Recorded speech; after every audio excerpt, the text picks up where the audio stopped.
Pokok-pokok pikiran Ade Angga SIPMM calon wakil wali kota. Pasangan Haji Syahrul SPD Rahma SIP dengan slogan Sabar, Syahrul dan Rahma bersama rakyat maju pada Pilkada Kota Tanjung Pinang tahun 2018. Pada saat itu, Ade Angga SIPMM diamanahkan sebagai ketua tim pemenangan Sabar.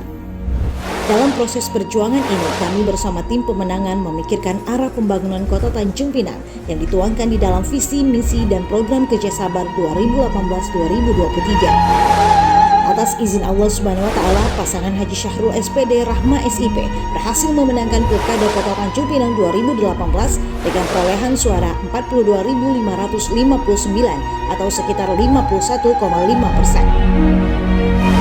Tepat pada hari Jumat 21 September 2018, Wali Kota dan Wakil Wali Kota Tanjung Pinang terpilih periode 2018-2023, Haji Syahrul dan Hajah Rahma resmi dilantik oleh Gubernur Kepulauan Riau Haji Nurdin Basirun di Gedung Daerah Tanjung Pinang. Di tengah kebersamaan kita menjalankan pemerintahan, ternyata takdir berkata lain. Karena Allah Subhanahu wa Ta'ala telah memanggil ayah Syahrul wali kota yang kita cintai tepat pada hari Selasa 28 April 2020 pukul 16.45 waktu Indonesia Barat.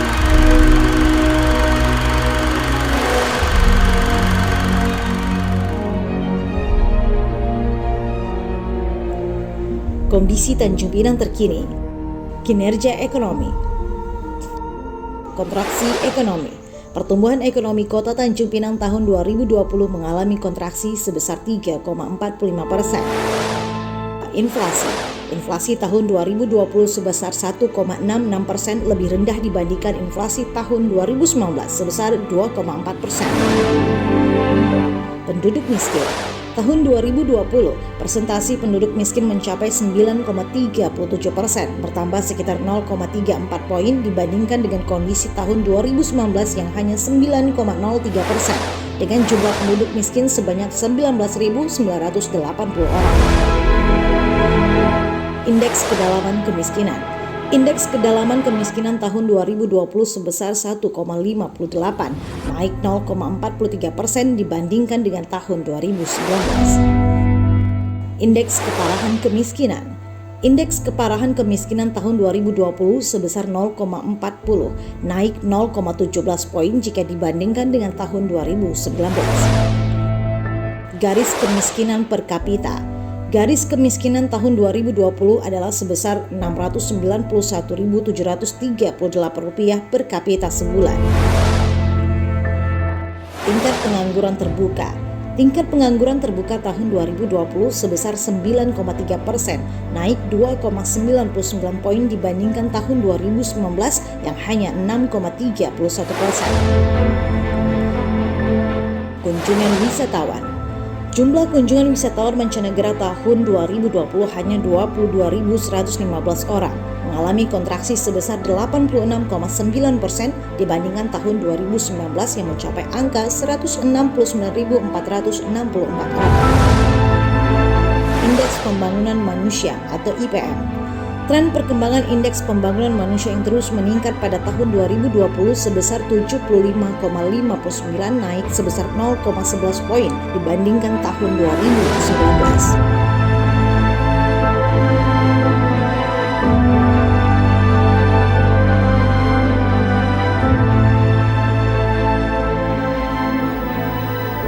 Tugas Wakil Kepala Daerah. Wakil Kepala Daerah mempunyai tugas membantu kepala daerah dalam memimpin pelaksanaan urusan pemerintahan yang menjadi kewenangan daerah, mengkoordinasikan kegiatan perangkat daerah dan menindaklanjuti laporan dan atau temuan hasil pengawasan aparat pengawasan,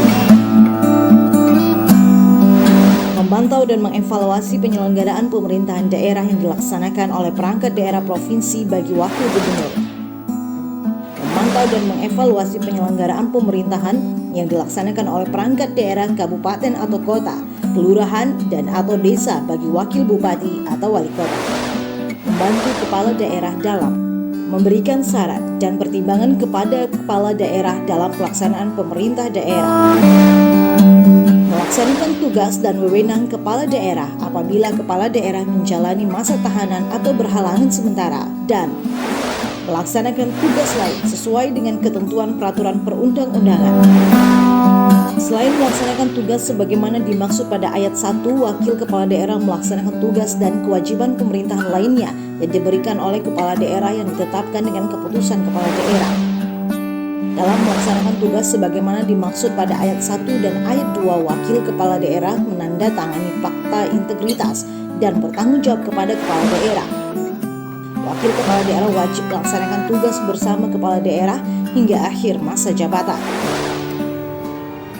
Visi Tanjung Pinang. Tanjung Pinang sebagai kota yang maju, berbudaya, dan sejahtera dalam harmoni kebinekaan masyarakat Madani. Kota yang maju. Terwujudnya kota Tanjung Pinang sebagai kota yang maju, yaitu kota yang dapat menjamin peri kehidupan warganya secara layak dan bermartabat, dan dapat menginspirasi kebanggaan warganya melalui pemerintahan yang baik dan bersih, kepemimpinan yang mengayomi, birokrasi yang responsif dan melayani, serta pembangunan berkelanjutan yang bertumpu pada stabilitas ekonomi, sumber daya manusia, teknologi informasi, dan keunggulan kawasan. Berbudaya. Penyelenggaraan pemerintahan dan pembangunan serta interaksi sosial masyarakat berpegang teguh pada nilai-nilai luhur dan akal budi kebudayaan Melayu dan Nusantara, serta menjadikan Tanjung Pinang sebagai rumah bersama bagi segenap warga dari berbagai latar belakang budaya. Sejahtera. Tanjung Pinang sebagai rumah penghidupan bagi seluruh lapisan dan golongan masyarakat dengan berbagai aktivitas ekonomi maupun profesi yang positif, disertai dengan komitmen dan kemampuan kolaboratif pemerintah dalam menyediakan lapangan pekerjaan dan kesempatan wirausaha sehingga terwujud keadilan, kemakmuran, dan kedamaian.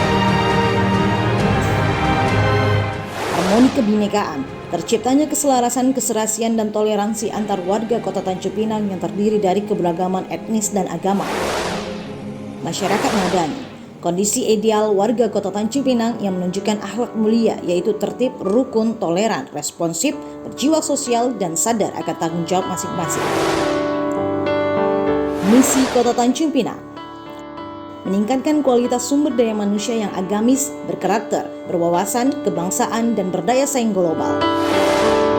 Meningkatkan pengembangan pariwisata dan pengembangan ekonomi kreatif dan usaha masyarakat. Mengembangkan dan melestarikan khasana budaya lokal dan Nusantara untuk menciptakan kehidupan masyarakat yang harmonis, bertoleransi, dan kebinekaan guna mendukung pembangunan berkelanjutan. Mewujudkan tata kelola pemerintahan yang profesional, berwibawa, amanah, transparan, dan akuntabel didukung aparatur yang berintegritas dan kompeten.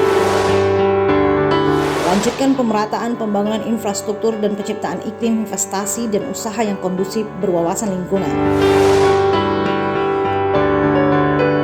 Pokok pikiran Ade Aga.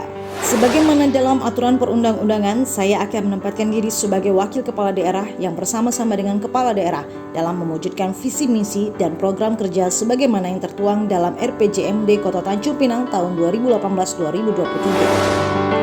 Jika terpilih sebagai wakil wali kota, saya akan memaksimalkan potensi yang saya miliki untuk berkontribusi dalam mewujudkan pencapaian tujuan dan sasaran yang telah ditetapkan dalam RPJMD Kota Tanjung Pinang tahun 2018-2023. Pokok-pokok pikiran ini akan saya paparkan dalam 4 pembahasan. Penanganan pandemi COVID-19. Pokok-pokok pikiran yang saya tawarkan sebagai calon wakil wali kota Tanjung Pinang sebagai berikut. Mendukung langkah-langkah strategis agar pengendalian pandemi COVID-19 berjalan efektif. Mengoptimalkan semua potensi elemen yang ada di masyarakat kota Tanjung Pinang dalam penanganan COVID-19 dan pemulihan sosial dan ekonomi masyarakat. Mendukung kebijakan pemerintah daerah dalam percepatan pemulihan sosial dan ekonomi masyarakat kota Tanjung Pinang. Memperkuat koordinasi dan kolaborasi dengan semua stakeholder strategis di kota Tanjung Pinang. Konsolidasi birokrasi. Birokrasi adalah elemen utama dalam penyelenggaraan pemerintahan, pembangunan, dan pelayanan publik. Birokrasi yang sehat dan berdaya saing perlu diwujudkan untuk merealisasikan pencapaian visi dan misi pembangunan daerah. Untuk mewujudkan hal tersebut, saya menawarkan pokok-pokok pikiran berikut. Mendukung terwujudnya tata kelola pemerintahan yang bersih, efektif, dan efisien. Dalam terwujudnya manajemen ASN yang kompeten dan profesional. Memperkuat efektivitas organisasi perangkat daerah dalam pencapaian tujuan dan sasaran RPJMD Kota Tanjung Pinang tahun 2018-2023. Sinergisitas pemerintahan daerah. Solid dan harmonisnya hubungan antar pemerintah Kota Tanjung Pinang dan DPRD Kota Tanjung Pinang dalam penyelenggaraan pemerintahan sangat penting dalam menjaga stabilitas pemerintahan. Dengan stabilitas pemerintahan yang baik akan sangat membantu dalam penyelenggaraan pemerintahan dan pembangunan. Dengan pengalaman dan hubungan baik yang kita bangun, insya Allah ke depan dukungan dan sinergisitas pemerintahan kota akan terwujud. Hubungan kerja yang sinergis ini perlu semakin diperkuat dengan berorientasi kepada kepentingan masyarakat. Sinergisitas dengan pemerintah Provinsi Kepulauan Riau. Kota Tanjung Pinang adalah ibu kota Provinsi Kepulauan Riau, maka dalam membangun kota Tanjung Pinang harus dilakukan secara bersama-sama dengan elemen pemerintahan yang lain, khususnya dengan pemerintah provinsi. Momentum dan semangat pemerintah provinsi dalam penataan dan pengembangan kota Tanjung Pinang harus dimanfaatkan secara nyata melalui penyiapan instrumen kebijakan yang diperlukan. Potensi politik dan historis yang terbangun selama ini menjadi modal penting untuk mewujudkan sinergisitas pembangunan kota Tanjung Pinang dengan pemerintah provinsi.